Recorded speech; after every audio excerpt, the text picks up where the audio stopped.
I am the Tofu Golem. Please enjoy the video. In this video, I will explain how Greek democracy worked.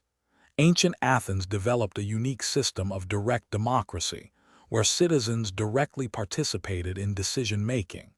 This differed significantly from modern representative democracies. Understanding its structure helps us appreciate the evolution of governance. We'll explore who could participate and the key institutions that shaped Athenian political life. Athenian democracy relied on several key institutions.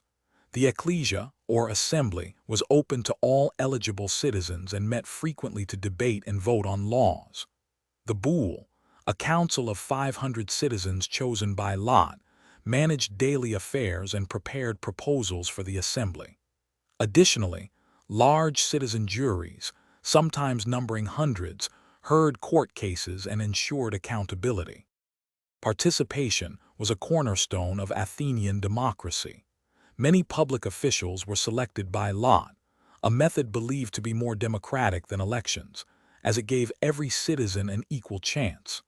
This system aimed to prevent the concentration of power and promote broad civic engagement. Citizens also had the power of ostracism, allowing them to vote to exile individuals deemed a threat to the state for a period of 10 years. While groundbreaking, Athenian democracy had significant limitations. Its exclusion of women, slaves, and non-citizens meant only a fraction of the population truly participated. The direct nature, while empowering for citizens, could also be unwieldy for a large city-state.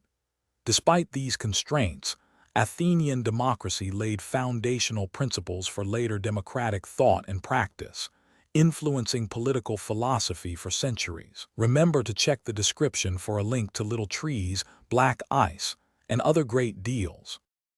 Thanks for watching. Consider subscribing if we helped you today.